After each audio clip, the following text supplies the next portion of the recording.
TUNI KUKI News VEZOSE NABON CHAVIN LEM NEIVIN TUNIN ZONG HOLIM NA NEO CHA HIN NEI KIEN HOITIN IGAM SUNG INAM SUNGOVA TIL HUNG HO HI MI PI HON ZONG PAN NASATA ILA WANGAI TAI TI MU AHI IN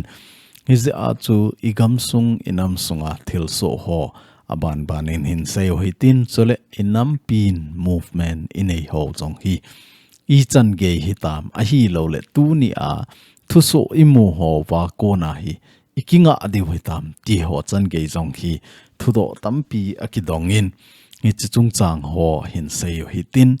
INAM PI HIN TU A HI PAN ILA LO WA INAM PI THALHENGA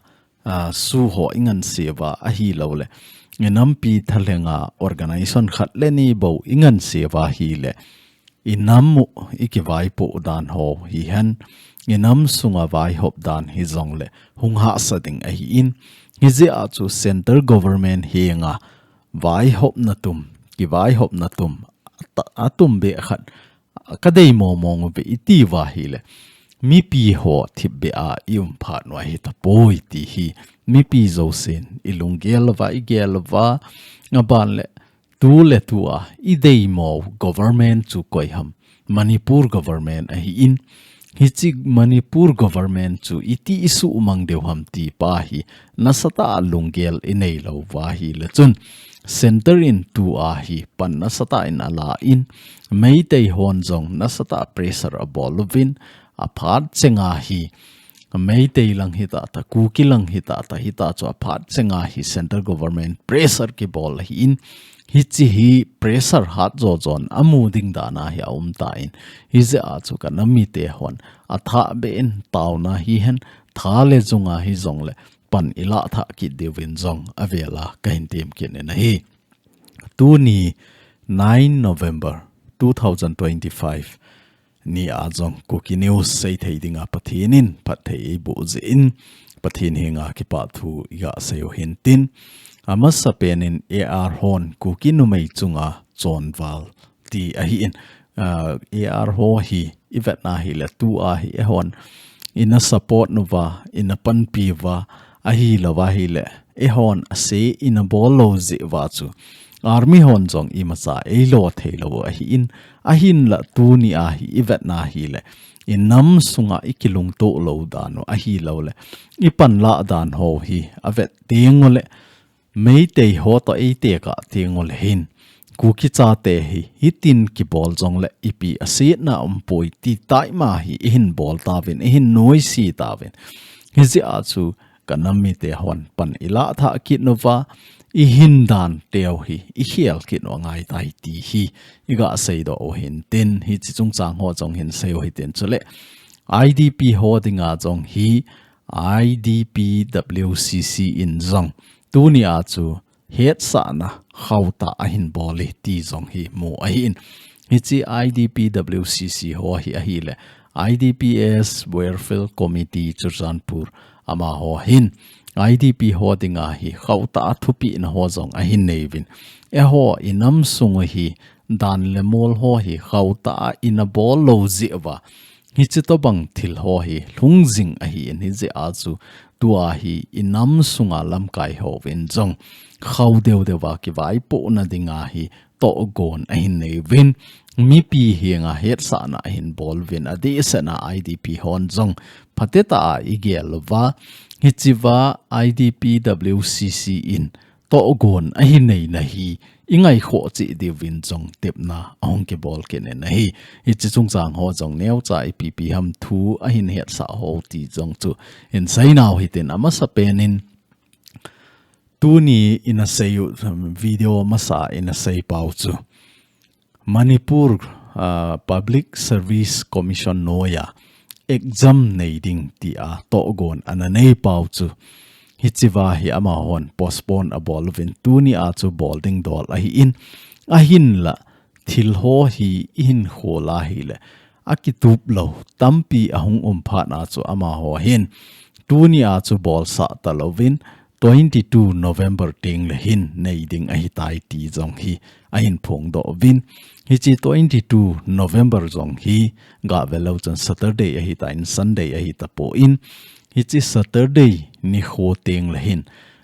avela exam ding tunia exam postpone ki ball pen chu 22/11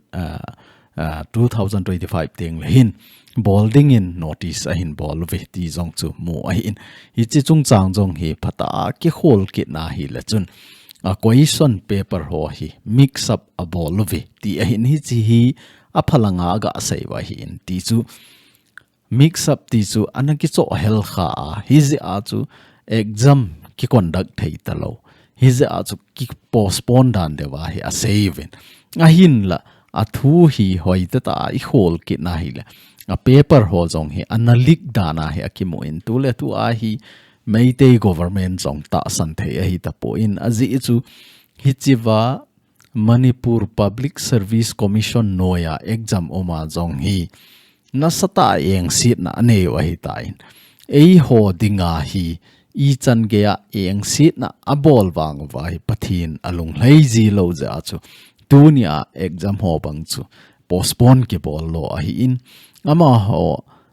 hoita ta hi chi chung chang hoita hin phung do hi jong le a thu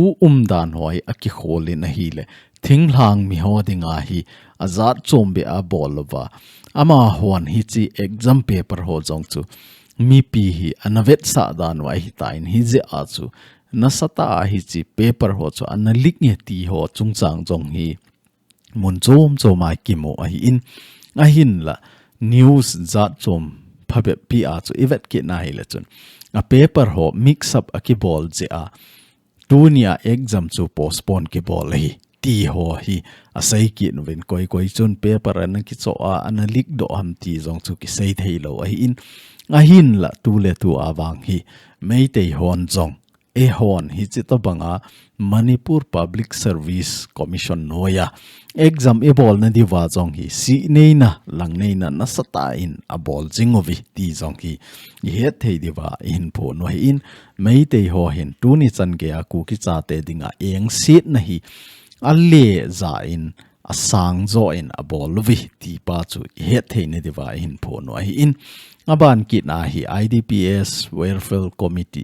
Committee chusan pura kona notice hung ki bol tung zuya ga velvet lauhan aji chu hi chi hi hung lung wa ding a hi tain a hung lun wa ta ding je a chu hi chi to bang notice ho hi in sim do kin wa hi in a hung lung ding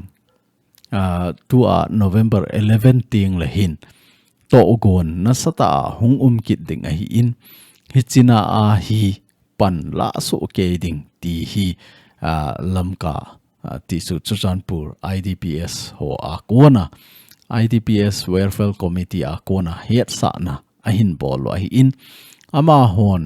hi chiwa to gon a hin nei pau hi ga velohen hi chiwa IDPWCC in notice anabol na a chu 7 November a chu notice khat anabol wa hi chi notice a chu ahung lung ding ni kho emaila mo wa hi I chan ham khatna meeting a hi lawai le rally kin gon kinai len ta khat kinai ding a hi in hi china ai sum la pai tampi hong lut ding a hi je in a hi thei a hi le hi chi wa hi fundraise ho fundraise ho anabol lo hi ti a chu kinop to na dung zuya 6/11/2025 ti chu 6 November 2025 a chu IDPWCC executive meeting anakineya hichi meeting ananeina dungzuiwa ama hon thulu na ananeu chu ahile lamka IDPS government service ho insona jani ato deu koi tobang IDPS a uma ai wanga government service nei lo ho chun somnga ato deu gampama uma IDPS hi tho ahi wanga gampama ho dingin sangkhat ti ahi in lamka IDPS hiza azi be hila azi be ahi lo le na sa mo zi a meeting rally hungzaw lo ho in sona sangkhat kilading ahi ti hi ahi in hi chi achaina pena ki sei hi ahi le IDPS hi han lo hi zong le koi to bang IDPS so hi chi really a hong zaw lo ho chu sang khat leo ding hi ti a hi kilol na ananeu a hi in hi che to banga chu fundraise anabolo a hi in hi chi hi a hong lung ding 11 November ting la hin nei dinga jong hi thulut kemo a hi in hi chiwa hi ag tam thei pe na mi pi ho chi khom dinga jong hi tep na hong kin a in chule vai phei hon jong hi chiwa hi het sa na a hin boluvin ama hon het sa na bolu hi 11 November 2025 timing 11 a.m. Heading Peace Ground Tuibonga public meeting na a heading a poimo ti a in hichiwa hi ama hon appoint a hin peki noven appoint a hin sei na wa hi a hi le tui satin le mimal poimo ki choi chi ding ti a hin tui ti chu don ding hi hen satin hi hen a hi lawai le mimala apoimo ho ki choi chi ding ti hi point khat na sei win ani na a hi le pung som la khat na phat hi ki pan ding a hi in a hin la pung soma mizo se hlon kim ding ti hi to gon nei a hi in hi chiwa hi attendance so jong ki counting a hi je in a hung lo thei lawa e bon chawa I chi khom so ke deu ti pa hi ngain se win athum na a hi le azek azal be a hung lo chu kitep te intin tunung a IDP to kisai boina atok a akilim sak lo a hi le thase thei pona ti a hin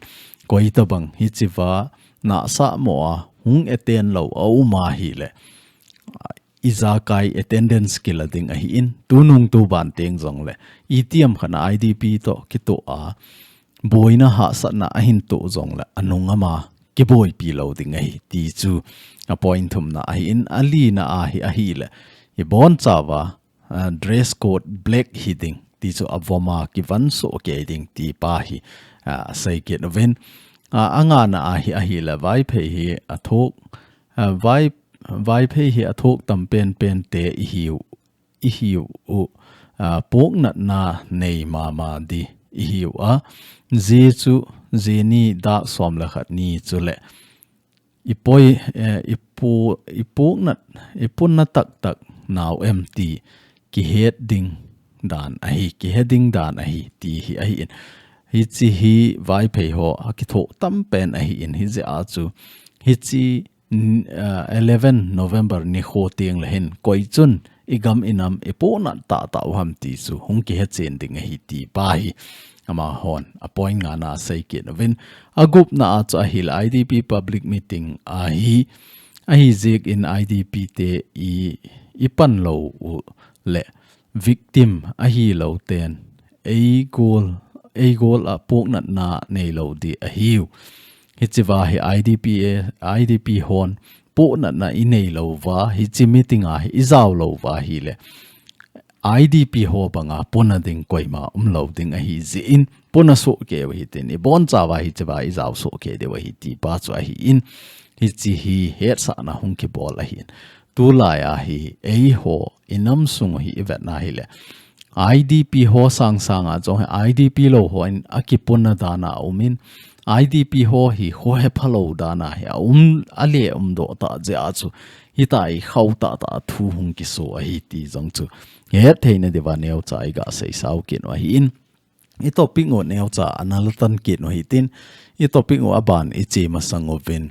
pan khom ha na part 2 ni chi hi ani veina a hi ta in hi chiwa jong hi pan hin la so ke ke no hi tin igam inam sunga kisu tup na dinga pan to gon kinai jing a hi in hi china a kalson nan ding hi hen a hi lo le I machal theina diu hi hen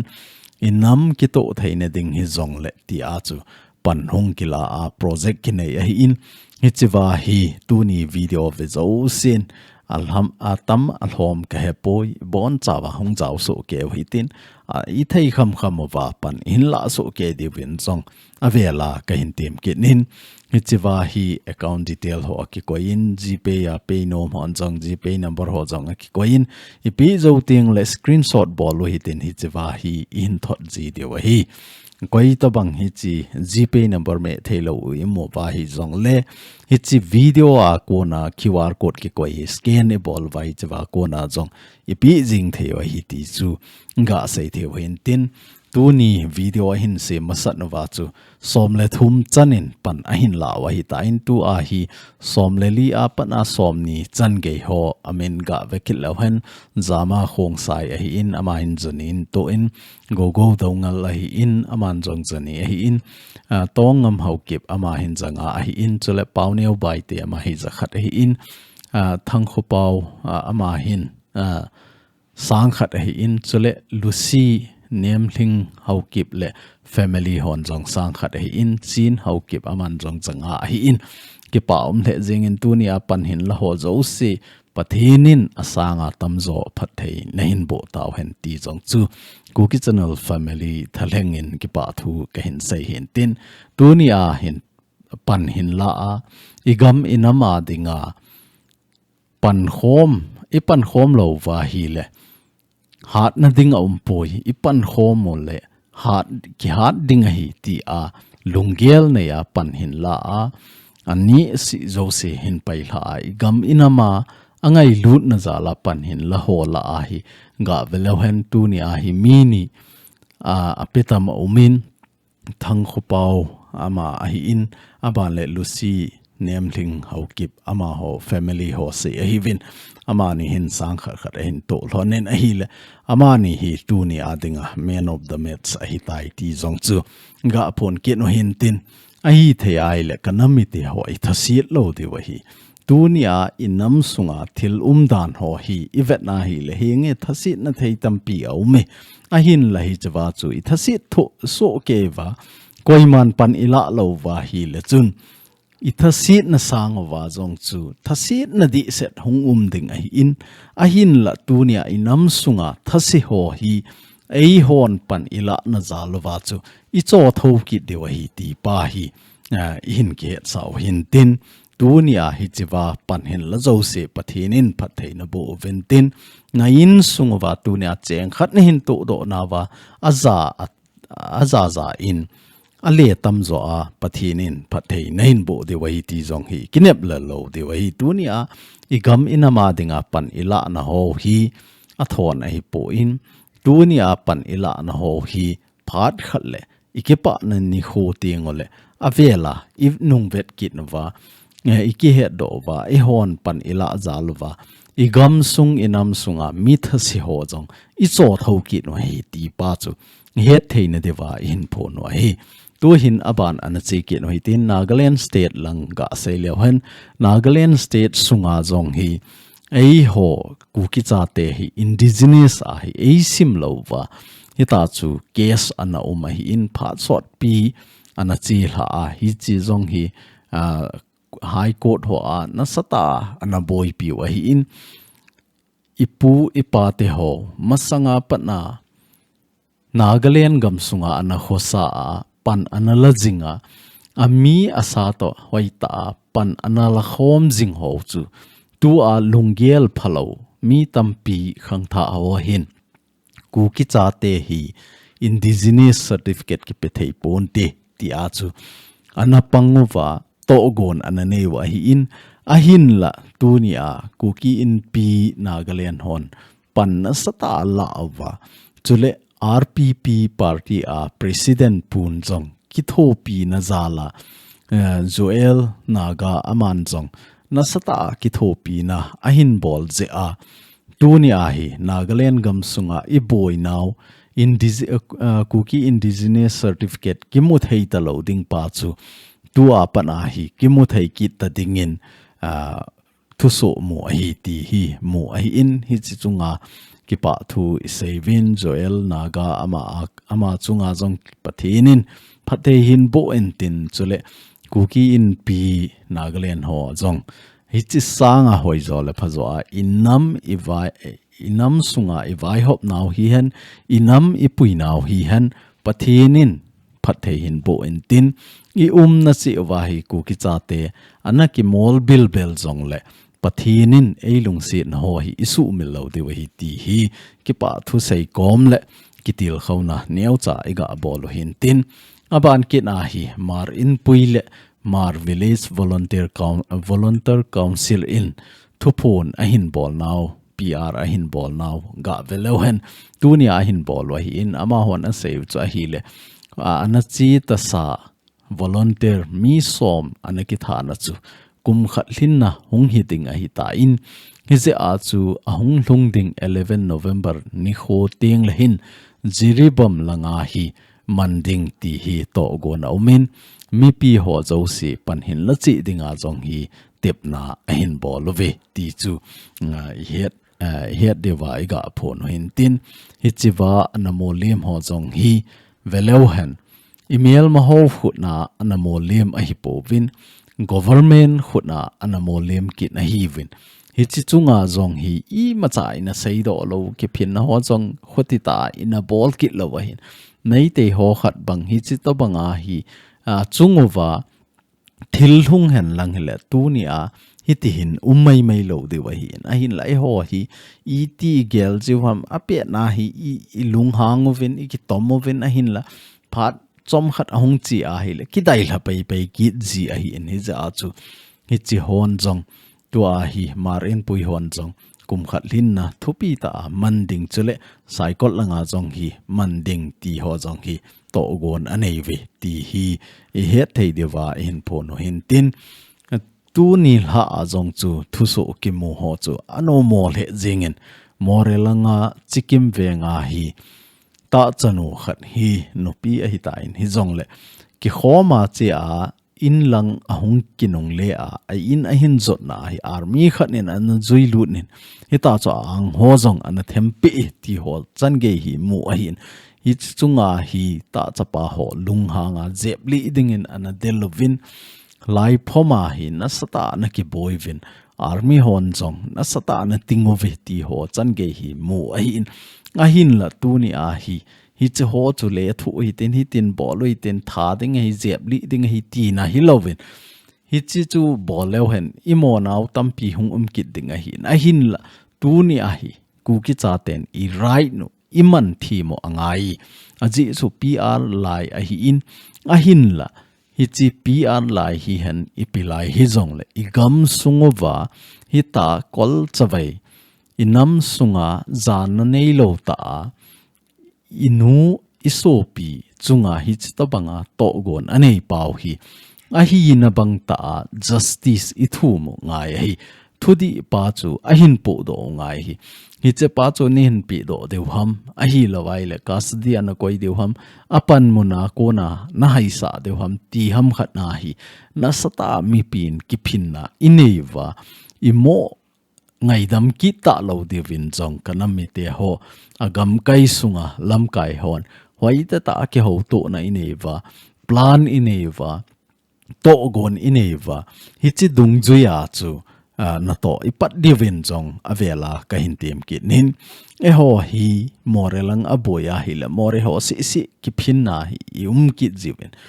lam kalang hi han kam po pilang hi jong le ke pha ki lo to banga hi au men a hi the ai le kanami te ho KUKI chate aning chakhana boy jong lo hen ilam kai ho zo si ki ho to hi tin KUKI nam sunga lam kai ka hi hi chilai branch ka hi ti ho zo si ki ho to hi ten hi chi chung changa hi ti pan ila de ham ti pa hi oi ta kon san ki bol hen lang khat ki ho to hen lang lungel ki la khom hen lang ipan la ding dan ho hi ki sei khom hen lang hi chi tung chu ya cho hoi ta pan ki la ji le hin pha hi in e ho hi Moreh lang a boile Moreh lang ho bo ki phin adang hon ki het pi lo ti to banga ji wa jong hi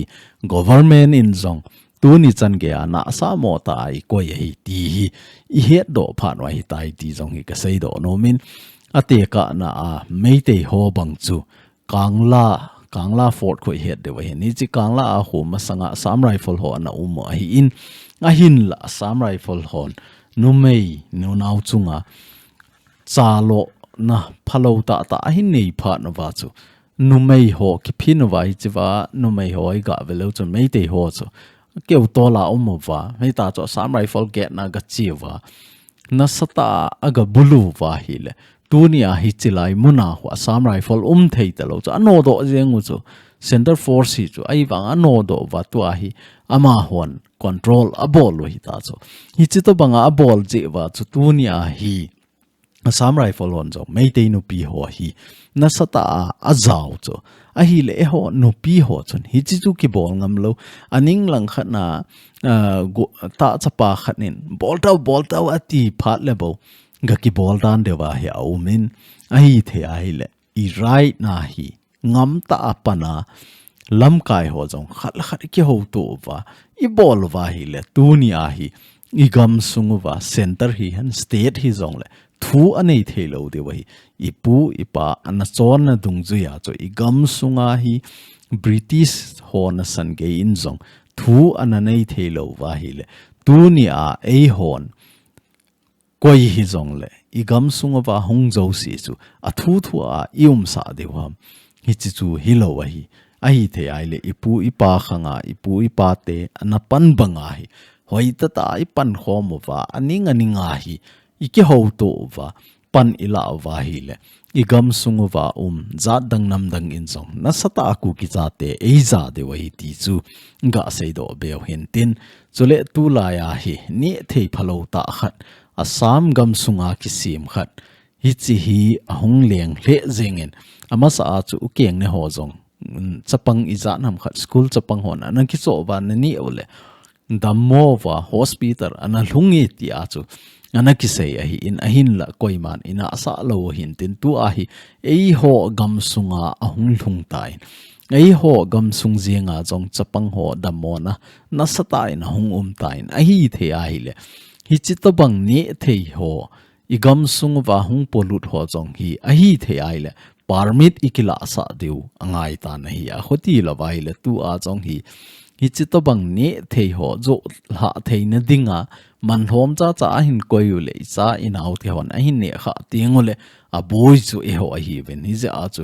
ai the ai le koi tabang hi chiwa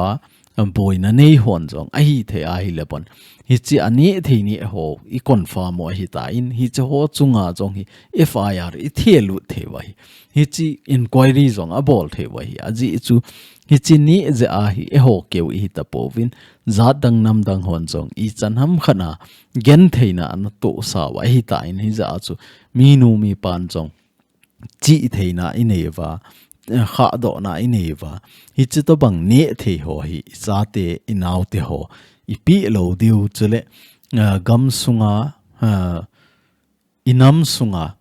bazar vekol ho tilehan kai thang ho vekola authority hon jong hi chi to bang ne the ho hung lut ting la sample phati ta ai la wa control e bol lo wa hi le gal nei te hi vin email ma in I to banga pan ahin la ding ham ti ho jong hi ki sei thei lo wa hi ni za chu ching thei ta hin kho iman phan wa hi tai ti chu ga se yo hin tin chule UPF le KNO le central government ki ho na chung chang neu cha ga sei le han mi tam pin hi chi news in a moving center in tu a hi no atitai KUKI zoin